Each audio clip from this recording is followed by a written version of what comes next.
ಜಗತ್ತಿನ ಜೊತೆಗೆ ನಾವು ಹೆಜ್ಜೆ ಹಾಕಬೇಕು ಅಂದ್ರೆ ನಮ್ಮ ಹತ್ರ ಲೇಟೆಸ್ಟ್ ಫೋನ್ಸ್ ಇರಲೇಬೇಕು Shiva sir. Sir smart phone ಜೊತೆಗಿದ್ರೆ ಜಗತ್ತೇ ಜೇಬಲ್ ಇದ್ದಂಗೆ ಸರ್. ನಿನ್ನ ಯೋಗ್ಯತೆಗೆ ತಕ್ಕಂಗೆ 10,000 ರೂಪಾಯಿ ಫೋನು ಸಿಗುತ್ತೆ ತಗೋ. ಯಾಕೆ ಬಾಸ್ಗೆ ಯೋಗ್ಯತೆ ಅಂತೆಲ್ಲ ಅಂತ್ಯ? ಅರ್ಹತೆ ಇದ್ರೂ 24/7 ಸಂಸಾರದ ಬಗ್ಗೆನೇ ಯೋಚನೆ ಮಾಡ್ತಿದ್ದೆ, ಇದ್ರ ಬಗ್ಗೆ ಗಮನ ಕೊಟ್ಟಿರ್ಲಿಲ್ಲ. ಆದ್ರೂ ನೀವು ಫೋನ್ ಬಗ್ಗೆ ಇಷ್ಟೆಲ್ಲ ಹೇಳ್ತಾ ಇದ್ದೀರಾ, ಜೊತೆಗೆ ಕೆಲಸಕ್ಕೂ ಯೂಸ್ ಆಗುತ್ತೆ ಅಂತ ಹೇಳ್ತಾ ಇದ್ದೀರಾ. ಹಾಗಿದ್ದಾಗೋಗ್ಲಿ, ನಾನು ಒಂದು ಹೈ ಎಂಡ್ ಸ್ಮಾರ್ಟ್ ಫೋನ್ ತೊಗೊಂಡ್ಬಿಡ್ತೀನಿ. ಆ್ಯಕ್ಚುಲಿ ಬರಬೇಕಾದ್ರೆ ಒಂದು ದೊಡ್ಡ ಹೋರ್ಡಿಂಗ್ ನೋಡಿದೆ, ಒಪ್ಪಲ್ಲ ಫೋನ್ಸ್ ಅಂತ. ಚೆನ್ನಾಗಿದೆ ಆ ಫೋನು. ಒಪ್ಪಲ್ಲ ಫೋನ್ಸ್ಗಳಲ್ಲಿ ಫೋಟೋಗಳು ತಗೊಬಿಟ್ರೆ ಒಬ್ದರು ಒಪ್ಕೊಂಡ್ಬಿಡ್ತಾರಪ್ಪ. ಇನ್ನೂ ಸಂಜೆ ಬಾ, ಒಪ್ಪಲ್ಲ ಫೋನ್ಸ್ಗಳನ್ನ ತಗೊಬಿಟ್ಟು ಜಮಾಯಿಸ್ಬಿಡುವಂತೆ. ಇದ್ರಲ್ಲಿ ಜಮಾಯಿಸಕ್ಕೆ ಏನಿದೆ ಬಾಬು? ನಾವು ಹಲೋ ಅಂದರೆ ಅವ್ರಿಗೆ ಕೇಳಿಸ್ಬೇಕು, ಅವ್ರು ಹಲೋ ಅಂದರೆ ನಮಗೆ ಕೇಳಿಸ್ಬೇಕು. ಏನಾದ್ರು ಫೈಲ್ ಬಂತು ಅಂದರೆ ನೋಡೋ ಥರ ಇರಬೇಕು ಅಷ್ಟೇ. ಏನಾದ್ರು ಹಾಳಾಗೋಗ್ಲಪ್ಪ, ನೀನು ಫೋನ್ಗಳು ತಗೊಳ್ಳೋ ಒಪ್ಕೊಂಡಲ್ಲ ಅಷ್ಟು ಸಾಕು. ನೀನು ಫೋನ್ಗಳು ತಗೋ, ಪಾರ್ಟಿಗಳು ಇವ್ನು ಕೊಡಿಸ್ತಾನೆ. ನನ್ನ ಹೆಂಡ್ತಿ ಒಪ್ಪಲ್ಲ. ಈಗೇನು ಭಗವಂತ, ನೀನು ಕಣ್ಣು ಬಿಡಲ್ವಾ? ನಾನು ಕಣ್ಣು ಬಿಟ್ಟೇ ಇದ್ದೀನಲ್ಲ ಶಿವಪ್ರಸಾದ್. ಹಾಗಲ್ಲ ಭಗವಂತ, ಜನ ಹೇಳಲ್ವಾ ಭಗವಂತ ಕಣ್ಣು ಬಿಟ್ರೆ ಏನು ಬೇಕಾದರೂ ಆಗುತ್ತೆ ಅಂತ. ಹಾಗೆ ಈಗ ನಾನು ಸ್ಮಾರ್ಟ್ ಫೋನ್ ತಗೊಬೇಕು, ಅದಕ್ಕೆ ಕಣ್ಬಿಡೋ ಭಗವಂತ ಪ್ಲೀಸ್. ನೀನ್ ಸ್ಮಾರ್ಟ್ ಫೋನ್ ತಗೋಬೇಕಾದ್ರೆ ದುಡ್ಡು ಕೊಟ್ಟು ತಗೋ, ನನ್ನನ್ನು ಯಾಕೆ ಮಧ್ಯೆ ತರ್ತಾ ಇದೀಯಾ? ಅದು ಹೋದ ತಿಂಗಳು ನಮ್ಮ ಬಾಬು ಹೊಸ ಗಾಡಿ ತಗೊಂಡ. ಡೌನ್ ಪೇಮೆಂಟ್ಗೆ ಮಾರ್ಗಿ ಮೇಡಮೇ ಹೆಲ್ಪ್ ಮಾಡಿದ್ದು. ನಮ್ಮ ಬಾಸ್ಗೆ ಮನೆಗೆ ವಾಷಿಂಗ್ ಮಿಷಿನ್ ತಗೊಂಡ, ರಾಮಯ್ಯನೇ ಹೆಲ್ಪ್ ಮಾಡಿದ್ದು. ಹೀಗೆ ನಮ್ಮ ಆಫೀಸಲ್ಲಿ ಒಬ್ರಿಗೊಬ್ರು ಸಹಾಯ ಮಾಡ್ತಾ ಇರ್ತಾರೆ. ಆಕ್ಚುಲಿ ಆ friend in need is a friend in need. ಆದ್ರೆ ನಿನ್ನ ಸ್ನೇಹಿತ ನೀನ್ ಸ್ಮಾರ್ಟ್ ಫೋನ್ ತಗೊಳ್ಳೋದಕ್ಕೆ ನಿನಗೆ ಸಹಾಯ ಮಾಡಲ್ಲ. ಮತ್ತೇನ್ ಮಾಡ್ತೀಯಾ? ನಿನ್ನ ಅಂತರಾತ್ಮದ ಮುಖಾಂತರ ಒಳ್ಳೇದು ಯಾವುದು ಕೆಟ್ಟದ್ದು ಯಾವುದು ಅಂತ ಹೇಳಬಲ್ಲೆ. ಅಯ್ಯೋ ಭಗವಂತ, ಹೇಳೋದು ಹೇಳ್ತೀಯಾ, ಅದನ್ನೇ ಸ್ವಲ್ಪ ಕರೆಕ್ಟಾಗಿ ಹೇಳು. ನಮ್ಮ ಫ್ರೆಂಡ್ಸ್ ಎಲ್ಲ ಸ್ಮಾರ್ಟ್ ಫೋನಿಂದ ಎಷ್ಟೊಂದು ಉಪಯೋಗ ಇದೆ ಅಂತ ನನಗೆ ಹೇಳಿದ್ದಾರೆ. ಅದು ನನಗೂ ಸೂಕ್ತ ಅನಿಸ್ತಾ ಇದೆ. ಆದರೂ ನಿನ್ನ ಅಭಿಪ್ರಾಯನೂ ಹೇಳ್ಬಿಟ್ರೆ ನನಗೂ ಸಮಾಧಾನ ಆಗುತ್ತೆ. ಅದರಿಂದ ಉಪಯೋಗ ಇದೆಯಾ ಇಲ್ವಾ? ಸಮುದ್ರ ಮಂಥನದಲ್ಲಿ ಅಮೃತ ಸೃಷ್ಟಿಯಾಯಿತು. ಮೊದಲು ಬಂದ ಕಾರ್ಕೋಟಕ ವಿಷವನ್ನ ನಾನು ಕುಡಿದೆ. ಅದರದ್ದು ಬೇರೆನೇ ಕತೆ. ಆದ್ರೆ ಸೃಷ್ಟಿಯಾದ ಅಮೃತದಿಂದ ಎಷ್ಟೆಲ್ಲ ಉಪಯೋಗ ಇದ್ರೂ ಅತಿಯಾದ್ರೆ ಅಮೃತನೂ ವಿಷವಲ್ಲವೇ? ಅಯ್ಯೋ ಭಗವಂತ, ಅಮೃತ ಇಟ್ಕೊಂಡು ನಾನು ಏನು ಮಾಡಲಿ? ನಾನು ತಗೋಬೇಕು ಅಂತ ಇರೋದು ಲೇಟೆಸ್ಟ್ ಸ್ಮಾರ್ಟ್ ಫೋನು. ಅದರಿಂದ ಉಪಯೋಗ ಇದೆ ಅಂತ ನೀನು ಹೇಳ್ಬಿಡು, ತಗೊಂಡ್ಬಿಡ್ತೀನಿ. ಪಾರಿವಾಳಗಳ ಮುಖಾಂತರ ನಡೆಯುತ್ತಿದ್ದ ಸಂವಹನ, ತಂತಿಗಳು, ದೂರವಾಣಿ ಎಲ್ಲವನ್ನೂ ದಾಟಿ ಸ್ಮಾರ್ಟ್ ಫೋನ್ವರೆಗೂ ಬಂದು ನಿಂತಿದೆ. ಪತ್ರಗಳಲ್ಲಿ ಮುಖ ಕಾಣದಿದ್ದರೂ ಮನಸ್ಸಿನಿಂದ ಬರೆದ ಅಕ್ಷರಗಳ ಭಾವನೆಗಳು ಕಾಣುತ್ತಿದ್ದವು. ಆದರೆ ಈಗ ಕರೆಯಲ್ಲಿ ಮುಖ ಕಂಡರೂ ಮನಸ್ಸಿನ ಅಕ್ಕರೆ ಕಾಣುತ್ತಿಲ್ಲ. ಅಂದ್ರೆ ಈ ಸ್ಮಾರ್ಟ್ ಫೋನು, ವಿಡಿಯೋ ಕಾಲು ಇದೆಲ್ಲ ವೇಸ್ಟು ಅಂತ್ಯಾ? ತಂತ್ರಜ್ಞಾನವನ್ನ ಒಪ್ಕೊಳ್ಳದೆ ಹೋಗಿದ್ದಿದ್ರೆ ಇಷ್ಟೆಲ್ಲ ಬೆಳವಣಿಗೆಗಳು ಆಗ್ತಾನೇ ಇರಲಿಲ್ಲ. ಅವಶ್ಯಕತೆಗಳು ಆವಿಷ್ಕಾರಗಳ ತಾಯಿ ಅಂತ ಹೇಳೋದು ಇದಕ್ಕೆ. ಕಾಲಕ್ಕೆ ತಕ್ಕಂತೆ ತಂತ್ರಜ್ಞಾನ, ಕಾಲಕ್ಕೆ ತಕ್ಕಂತೆ ವೇಷ, ಭಾಷೆ, ಸಂಸ್ಕೃತಿಗಳನ್ನ ತಮ್ಮ ತಮ್ಮ ಅರಿವಿನ ಪರಿಮಿತಿಯಲ್ಲಿ ಅಳವಡಿಸಿಕೊಳ್ಬೇಕು. ಇಲ್ಲದೆ ಹೋದ್ರೆ ಜಗತ್ತು ಮುಂದೆ ಹೋಗ್ತಾ ಇರುತ್ತೆ, ನೀವು ಇದ್ದಲ್ಲೇ ಇರಬೇಕಾಗುತ್ತೆ. ಹಾ, ಅಂದ್ರೆ ಸ್ಮಾರ್ಟ್ ಫೋನ್ ಬಳಸಬಹುದು ಅಂತ ನೀನು ಒಪ್ಕೊಂಡಾಗ ಆಯ್ತಲ್ಲ. ಥ್ಯಾಂಕ್ ಯು ಭಗವಂತ. ಆಕ್ಚುಲಿ ನನಗೂ ಆಸೆ ಇತ್ತು, ಆದರೆ ನೀನೇ ಸೀಲ್ ಹೊತ್ಬಿಟ್ರೆ ಹೆಲ್ಪ್ ಆಗುತ್ತೆ ಅಂತ ನಿನ್ನನ್ನು ಕೇಳಿದೆ. ಭಗವಂತ, ನಿಮ್ಮ ಕೈಲಾಸದಲ್ಲೂ ಮೊಬೈಲ್ಸು, ಸ್ಮಾರ್ಟ್ ಫೋನ್ಸ್ ಎಲ್ಲ ಇರಬಹುದಲ್ಲ? ನಾವೆಷ್ಟೇ ಸ್ಮಾರ್ಟ್ ಆಗಿದ್ರು ನಿಮ್ಮಷ್ಟು ಫಾಸ್ಟ್ ಆಗಕ್ಕಂತೂ ಸಾಧ್ಯ ಇಲ್ಲ. ನಮ್ದು ಇನ್ನೂ 5G, ನಿಮ್ದು ಮೋಸ್ಟ್ಲಿ 1000 Gನೂ ದಾಟಿರ್ಬೋದಲ್ವಾ?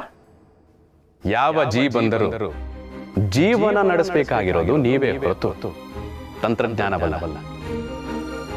ವೇಗದ ಜೀವನ ಶೈಲಿನ ಬಯಸುವ ನೀವು ನಿಮ್ಮ ಎದೆಬಡಿತ ವೇಗವಾದ್ರೆ ಆತಂಕಕ್ಕೆ ಈಡಾಗ್ತೀರಾ. ಎಲ್ಲವನ್ನೂ ನಿಮ್ಮ ಬೆರಳ ತುದಿಯಲ್ಲೇ ನಿಯಂತ್ರಿಸುವ ನೀವು ನಿಮ್ಮ ಭವಿಷ್ಯಕ್ಕೋಸ್ಕರ ಅಂಗೈಯನ್ನು ಓಡ್ತೀರಾ. ಬೆಳಗ್ಗೆ ಬೇಗ ಏಳಬೇಕೆಂದು ಎಚ್ಚರಿಸುವ ಗಂಟೆಯನ್ನು ಇಟ್ಟುಕೊಳ್ಳುವವರು ನೀವೇ. ರಾತ್ರಿ ನಿದ್ದೆ ಬಂದಿಲ್ಲ ಎಂದು ಮದ್ದನ್ನು ನುಂಗುವವರೂ ನೀವೇ. ವ್ಯವಹಾರಕ್ಕಾಗಿ ಲೆಕ್ಕ ಮಾಡುವ ಯಂತ್ರವನ್ನು ಕಂಡುಹಿಡಿದವರು ನೀವೇ. ನಿಮ್ಮ ಸುತ್ತಮುತ್ತಲಿನ ಜನರನ್ನು ಆಸ್ತಿ ಅಂತಸ್ತು ಹೆಸರಿನಿಂದ ಲೆಕ್ಕಾಚಾರ ಮಾಡಿ ವ್ಯವಹಾರ ನಡೆಸುವವರೂ ನೀವೇ. ವೇಗದ ಬೆಳೆ ಹಾಗೂ ಹೆಚ್ಚಿನ ಇಳುವರಿಗಾಗಿ ರಾಸಾಯನಿಕವನ್ನು ಬಳಸುವವರು ನೀವೇ. ರಾಸಾಯನಿಕ ಮುಕ್ತ ಆಹಾರಗಳನ್ನು ಹುಡುಕುವವರು ನೀವೇ. ನಡೆಯಲು ಕಷ್ಟವೆಂದು ಸೈಕಲ್ ಕಷ್ಟವೆಂದು ಬೈಕು ಕಷ್ಟವೆಂದು ಕಾರು ಇತ್ಯಾದಿಗಳನ್ನ ಕಂಡುಹಿಡಿದವರು ನೀವೇ. ಈಗ ವ್ಯಾಯಾಮಕ್ಕಾಗಿ ನಡೆಯುತ್ತಿರುವವರು ನೀವೇ. ಸೈಕಲ್ ತುಳಿಯುತ್ತಿರುವುದು ನೀವೇ. ನಾಡಿಗಾಗಿ ಕಾಡನ್ನ ಕಳೆದವರು ನೀವೇ. ಕಾಡು ಬೆಳೆಸಿ ನಾಡು ಉಳಿಸಿ ಅಂತ ಹೇಳೋರು ನೀವೇ. ಸ್ವಾರ್ಥಕ್ಕಾಗಿ ಭೂಮಿಯನ್ನ ಬಗೆದವರು ನೀವೇ. ಪರಿಸರ ಸಂರಕ್ಷಣೆ ನಮ್ಮೆಲ್ಲರ ಹೊಣೆ ಅಂತ ಹೇಳೋರು ನೀವೇ. ಸಾಕು ಭಗವಂತ, ಸಾಕು. ನೀನಿಷ್ಟು ನೀಟಾಗಿ ಮನುಷ್ಯರನ್ನ ಉಗಿದು ಉಪ್ಪಿನಕಾಯಿ ಹಾಕ್ತಾ ಇದೆಯಾ ಅಂದರೆ ನಿನಗೆ ನನ್ನ ಮುಖ ತೋರ್ಸೋಕ್ಕೂ ನಾಚಿಕೆ ಆಗ್ತಾ ಇದೆ. ಆದರೂ ಸ್ಮಾರ್ಟ್ ಫೋನ್ಗೋಸ್ಕರ ತಲೆ ತಗ್ಸಿರೋ ಮನುಷ್ಯರ ಪರವಾಗಿ ನಾನು ತಲೆ ಎತ್ತಿ ಕ್ಷಮೆ ಕೇಳ್ತೀನಿ ಭಗವಂತ. ಆಹಾ ಭಗವಂತ, ಪಟ್ಪುಟ್ಯಾ. ಅದು ಸರಿ, ಇಷ್ಟೆಲ್ಲ ಮಾಡಿರೋ ಮನುಷ್ಯನಿಗೆ ನೀನು ದರ್ಶನ ಕೊಟ್ಟಿರೋದೇ ದೊಡ್ಡ ವಿಷಯ. ಅದಕ್ಕೆ ಮೇಲೆ ನಾನಿನ್ನೂ ಏನಾದರೂ ಕೇಳಿದ್ರೆ ಚೆನ್ನಾಗಿರಲ್ಲ. ಎನಿವೇಸ್, ಸ್ಮಾರ್ಟ್ ಫೋನ್ ತಗೊಳ್ಳೋದಕ್ಕೆ ನೀನು ಗ್ರೀನ್ ಸಿಗ್ನಲ್ ಕೊಟ್ಟಿಯಲ್ಲ, ಅಷ್ಟು ಸಾಕು. ಇನ್ನು ಮೇಲೆ ಶಿವಪ್ರಸಾದ್ ಕೈಯಲ್ಲಿರೋ ಫೋನು ಮಾಜಿ, ತಗೋತಾನೆ ಹೊಸ ಸ್ಮಾರ್ಟ್ ಫೋನು 5G. ಅರೆ ಓ ಗಿರಿಜಿ,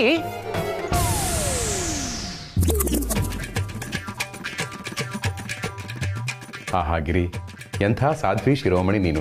ಮೊಬೈಲ್ ಬಾಕ್ಸ್ಗೆ ಇಷ್ಟೆಲ್ಲ ಭಕ್ತಿ ಶ್ರದ್ಧೆಯಿಂದ ಪೂಜೆ ಮಾಡ್ತಾ ಇದೆಯಾ. ಇನ್ನು ಕೈಗೆ ಮೊಬೈಲೇ ಸಿಕ್ಬಿಟ್ರೆ ಸಹಸ್ರನಾಮಾರ್ಚನೆ ಮಾಡ್ತೀಯಾ ಅನ್ಸುತ್ತೆ. ಅಂದ್ರೆ ಬಾಕ್ಸ್ ಒಳಗಡೆ ಮೊಬೈಲ್ ಇಲ್ವಾ? ಇಲ್ಲ, ಮೊಬೈಲು ಅಪ್ಪನ ಜೇಬಲ್ಲಿದೆ. ಅಯ್ಯೋ ಕೊಡ್ರಿ ಇಲ್ಲಿ. ಪೂಜೆ ಮಾಡದೆ ಫೋನ್ನ ಬಳಸಬಾರ್ದು. ಎಲ್ಲ ಸ್ಕಂದನ್ ಥರನೇ ಆತದ ಬುದ್ಧಿ. ಅಮ್ಮ, ಅಪ್ಪನ್ಗೆ ನನ್ ಬುದ್ಧಿ ಬಂದಿದ್ಯಾ ಅಥವಾ ನನ್ಗೆ ಅಪ್ಪನ ಬುದ್ಧಿ ಬಂದಿದ್ಯಾ? ನಿಮ್ಮಿಬ್ಬರಿಗೂ ನನ್ನ ಬುದ್ಧಿ ಬಂದಿದೆ. ಗಿರಿ, ಬೇಗ ಬೇಗ ಪೂಜೆ ಮಾಡಿ ನನ್ನ ಮೊಬೈಲ್ನ ನನ್ನ ಕೈಗೆ ಕೊಟ್ಬಿಡು. ಏಯ್ ಇರೋ, ಗೋಮೂತ್ರದಲ್ಲಿ ಪೂಜೆ ಮಾಡಿ ಆಮೇಲೆ ಕೊಡ್ತಾಳೆ. ಆಹಾ, ಇದಕ್ಕೆ ನಾನು ಹೇಳೋದು ಎಜುಕೇಶನ್ ಇಸ್ ಇಂಪಾರ್ಟೆಂಟ್ ಅಂತ. ಮೊಬೈಲ್ಗೆ ಯಾರಾದರೂ ಗೋಮೂತ್ರ ಹಾಕ್ತಾರಾ? ಬೇಡ, ಸೋಪ್ ಹಾಕಿ ತೊಳೆದು ಬಿಡಮ್ಮ. ಹೇ,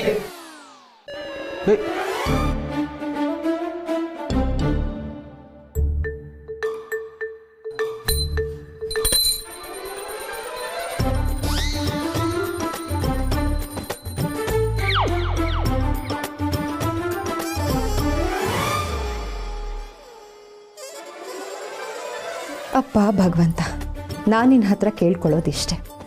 ನಾನು ಫೋನ್ ಮಾಡಿದಾಗಲೆಲ್ಲ ನನ್ನ ಗಂಡ ತಕ್ಷಣ ಫೋನ್ ತಗೊಳ್ಳೋ ಹಾಗಾಗಲಿ. ನನ್ನ ಗಂಡಂಗೆ ಸ್ವಲ್ಪ ಮರವು, ಫೋನ್ನ ಅಲ್ಲಿ ಇಲ್ಲಿ ಬಿಟ್ಟು ಹೋಗದೆ ಇರೋ ಹಾಗಾಗಲಿ.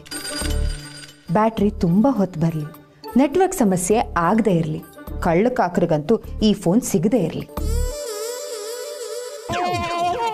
ಅಪ್ಪ ಮನೆಗೆ ಬರ್ತಿದ್ದ ಹಾಗೆ ಮೊಬೈಲು ನನ್ನ ಕೈಯಲ್ಲಿ ಸಿಗ್ಲಿ. ನಾನು ಆಡೋ ಎಲ್ಲಾ ಗೇಮ್ಸ್ ಅಲ್ಲಿ ನಾನೇ ಫಸ್ಟ್ ಬರ್ಲಿ.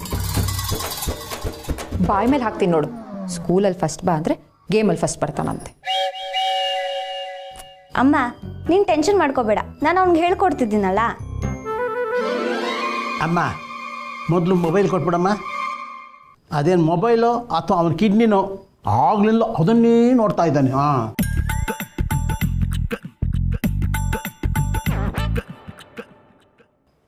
ಮೊಬೈಲ್ ತಗೊಂಡು ಒಳ್ಳೊಳ್ಳೆ ಮಾತಾಡಿ. ಹಾಗೆ ಆಗಲಿ. ಮೊದಲು ಒಂದು ಫ್ಯಾಮಿಲಿ ಫೋಟೋ ತೆಗೆದುಬಿಡಪ್ಪ. Of course, first photo with family. ಅಯ್ಯಯ್ಯ, ಇದೇನಿದು ಬರೀ ಸ್ವಿಚ್ಚು ಗೋಡೆ ಬರ್ತಾ ಇದೆ. ಅಪ್ಪ, ಸೆಲ್ಫಿ ಮೂಡ್ ತಗೋಬೇಕು, ಕೊಡಲಿ.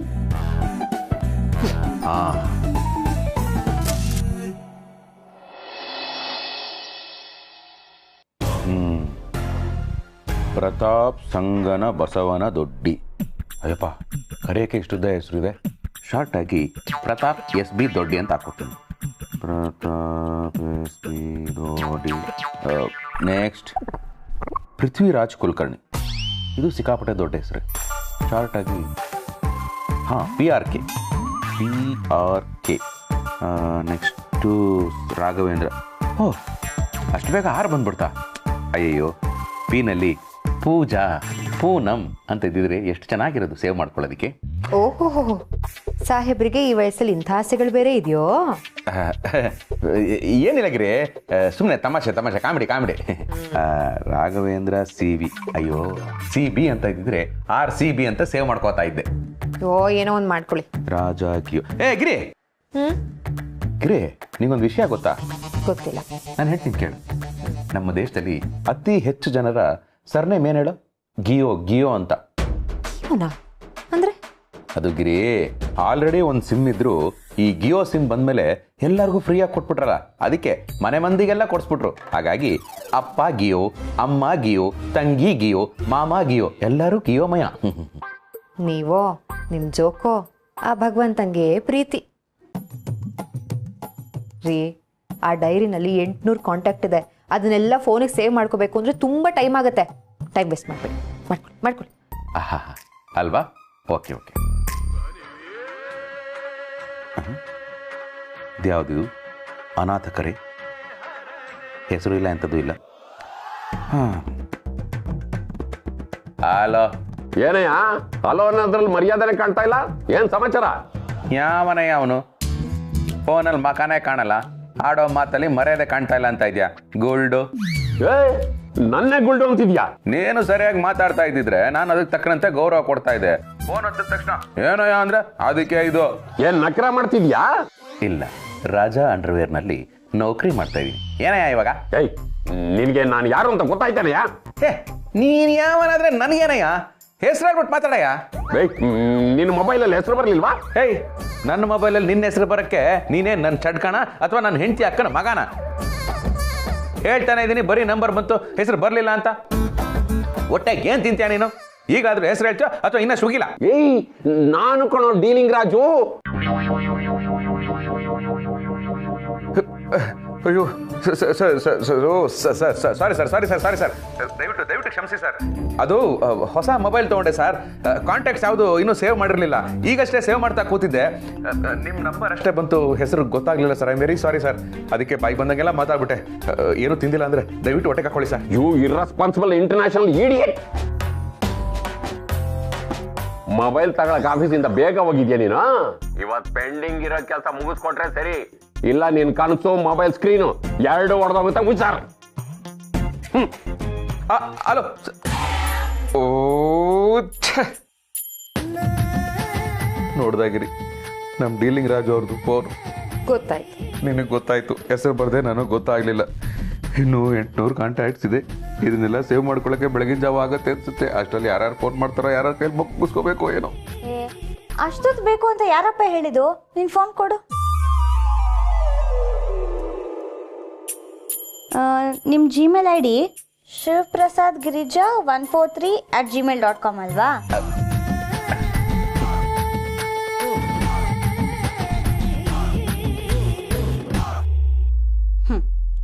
ತಗೋ, ಎಲ್ಲ ಕಾಂಟ್ಯಾಕ್ಟ್ಸು ಸೇವ್ ಆಗಿದೆ.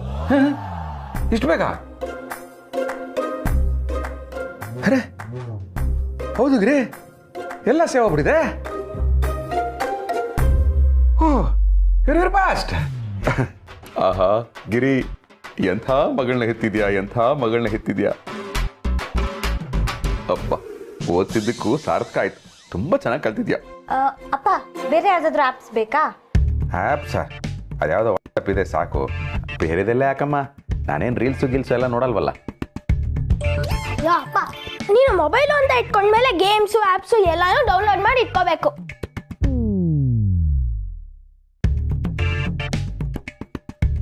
ನೋಡು, ನಿಂದು 5G ಆಗಿರೋದಕ್ಕೆ ಎಲ್ಲ ಎಷ್ಟು ಬೇಗ ಡೌನ್ಲೋಡ್ ಆಗೋಯ್ತು ಅಂತ. ಓದಿಲ್ದೇ ಇರೋ ದಡ್ಡ ಕೂಡ ಮೊಬೈಲ್ನ ಯೂಸ್ ಮಾಡ್ಬೋದು. Don't worry. You nonsense of the son of Shivaprasad. ನನ್ನೇ ದಡ್ಡ ಅಂತ್ಯ? ನಾನು ಓದಿದ್ದೀನಿ ಕಣೋ. ಹೌದು ಕಣೋ, ನಿಮ್ಮಪ್ಪ ಆ ಕಾಲದಲ್ಲೇ ಡಿಗ್ರಿ ಮಾಡಿ. ನಂಗೂ ಗೊತ್ತು, ನಾನು ಅಪ್ಪನ ಮಾರ್ಕ್ಸ್ ಕಾರ್ಡ್ ನೋಡಿದ್ದೀನಿ. ಅಕ್ಕ ಬಾ ಮಲ್ಕೊಳ್ಳೋಣ. ಗುಡ್ ನೈಟ್ ಅಪ್ಪ. ರೀ, ನಾವು 2023ನೇ ಇಸ್ವಿಲಿದ್ದೀವೋ ಅಥವಾ 3000ನೇ ಇಸ್ವಿಗೆ ಹೋಗ್ಬಿಟ್ಟಿದೀವೋ? ಮಕ್ಕಳೆಲ್ಲ ಮೊಬೈಲ್ನ ಪಟ್ಪಟ ಅಂತ ಆಡಿಸ್ತಾರಲ್ರಿ. ಅದೇ ಗೊತ್ತಾಗ್ತಾ ಇಲ್ಲ ಗಿರಿ. ನಮ್ಮ ಕಾಲದಲ್ಲಿ ನಮಗೆ ಬೊಂಬಾಯಿ ಮಿಠಾಯಿನ ವಾಚ್ ಥರ ಮಾಡಿಕೊಟ್ರೆ ಅದನ್ನೇ ರಿಯಲ್ ವಾಚ್ ಥರ ನಾವು ಬಿಲ್ಟಪ್ ಕೊಡ್ತಾ ಇದ್ವಿ. ಆದರೆ ಈಗಿನ ಕಾಲದಲ್ಲಿ ಮಕ್ಕಳು ಇರೋ ಬರೋ ಆ್ಯಪ್ಸ್ನೆಲ್ಲ ವಾಚ್ ಮಾಡ್ತಾ ಇದ್ದಾರೆ. ಹಾಗೆಲ್ಲ ಗೊಂಬೆಗೆ ಕೀ ಕೊಟ್ಟು ಮಕ್ಕಳನ್ನ ಆಡಿಸೋರು. ಈಗ ಕೀಪ್ಯಾಡ್ ಓಪನ್ ಮಾಡಿ ಮಕ್ಕಳಿಗೆ ಮೊಬೈಲ್ ಕೊಡ್ತಾ ಇದ್ದಾರೆ. ಹಾಗೆಲ್ಲ ತೊಟ್ಲಿಗೆ ಆಟ ಸಾಮಾನು ನೇತಾಡ್ತಾ ಇತ್ತು. ಈಗ ತೊಟ್ಲಲ್ಲಿ ಇಡಕ್ಕೆ ಅಂತಾನೆ ಮೊಬೈಲ್ಗೆ ಸ್ಟ್ಯಾಂಡ್ ಬಂದಿದೆ. ಕಾಲ ಬದಲಾಗಿದೆ, ನಾವು ಅಪ್ಡೇಟ್ ಆಗ್ಬೇಕಷ್ಟೇ. ಈ ಶಾಕಿಗೆ ಹೆವಿ ನಿದ್ದೆ ಬರುತ್ತೆ. ಸದ್ಯಕ್ಕೆ ಲೈಟ್ ಆಫ್ ಮಾಡಿ ಮಲ್ಕು.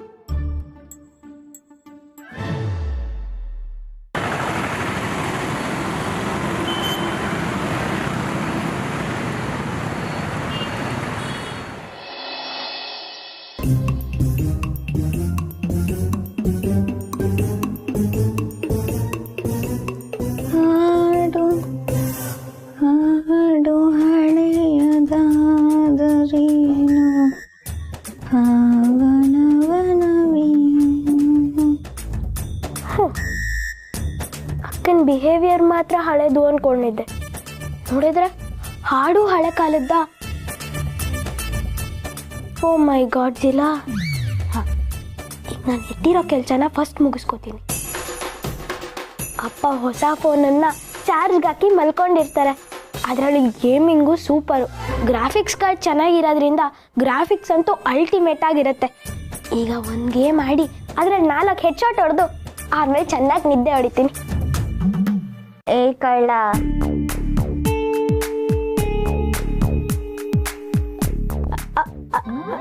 ಅಕ್ಕ,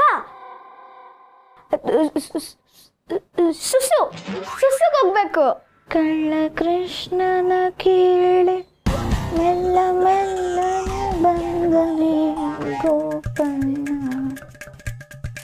ಕನ್ಸಲ್ಲ. ರಿಲ್ಯಾಕ್ಸ್ ಕಂದ, ರಿಲ್ಯಾಕ್ಸ್. ಈ ಮನೇಲಿ ಎಲ್ರಿಗೂ ಈ ಸಮಸ್ಯೆ ಇದೆ. ನೀನು ಧೈರ್ಯ ತಗೋ, ನಿನ್ನ ಗುರಿನ ಮುಟ್ಟು.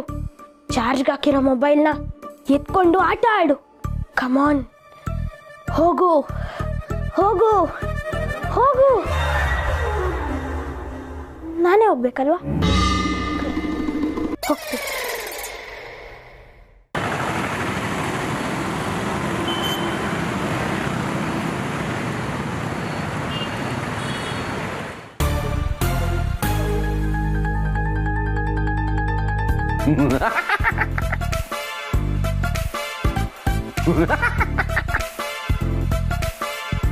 ಅಪ್ಪ ಮಲಗಿರ್ತಾರೆ, ಗೊರಕೆ ಹೊಡಿತಿರ್ತಾರೆ ಅನ್ಕೊಂಡ್ರೆ ಮೊಬೈಲಲ್ಲಿ ರೀಲ್ಸ್ ನೋಡ್ತಿದಾರಲ್ಲ ಅಂತ ಹೇಳಿದಾಗ ರೀಲ್ಸ್ ಎಲ್ಲ ನೋಡೋ ಮನುಷ್ಯನೇ ಅಲ್ಲ ಅಂತ ಡೈಲಾಗ್ ಹೊಡೆದ್ರು.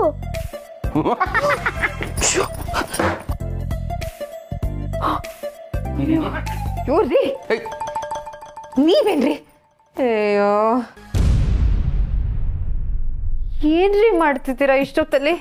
ಅಯ್ಯೋ, ದೆವ್ವಗಳು ಎಚ್ಚರ ಆಗಿರೋ ಹೊತ್ತಲ್ಲಿ ಫೋನ್ ನೋಡ್ಕೊಂಡು ಕೂತಿದ್ದೀರಲ್ರಿ. ಮಲ್ಕೊಳ್ರಿ. ಏನ್ರಿ ಆಗಿದೆ ನಿಮ್ಗೆ?